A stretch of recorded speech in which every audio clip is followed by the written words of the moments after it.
In America, if you conspire to rig the price of eggs for years, the punishment is that you give away eggs. 53 million of them. Let that land for a moment. From Berlin, this reads less like justice and more like a barter deal. A cartel drives up the cost of a breakfast staple, and the settlement asks them to hand over the very product they overcharged for. Imagine telling a European competition regulator that the fine for market manipulation is a large donation of your own goods. Brussels would not laugh.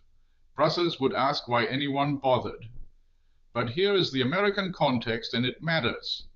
The New York Attorney General accused 3 of the country's largest egg producers, Cal-Maine Foods, Versova, and Hickman's Egg Ranch, of illegally coordinating to inflate egg prices starting in 2022. A coalition of 17 states pursued them.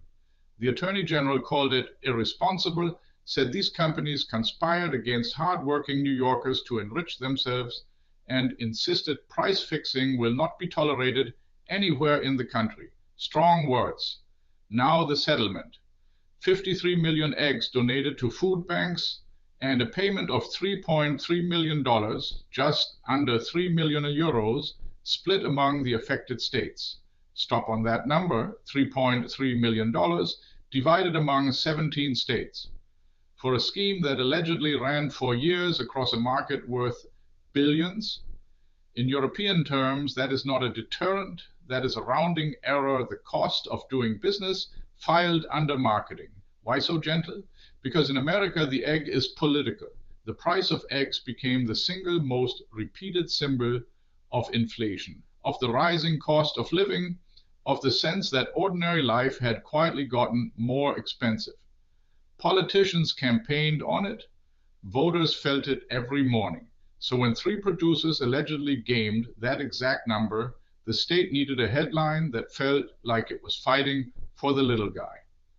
And donating 53 million eggs to food banks is a wonderful headline.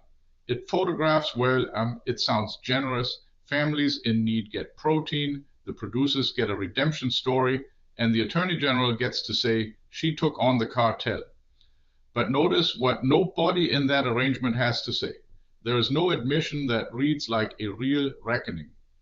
The companies write off some inventory, sign a modest check, and the alleged conspiracy dissolves into charity. The outsider's question is simple. If the eggs were overpriced by design, who paid that markup, and are they getting anything back? Not the shopper.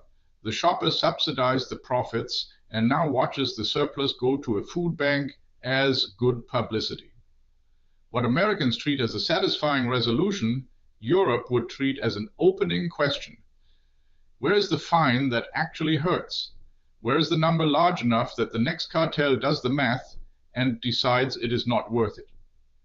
53 million eggs is a striking figure. It is also quietly a measure of how little was actually at stake for the people who did it. That's the view from here. What does it look like where you are? Drop it in the comments and subscribe for the perspective American media won't give you.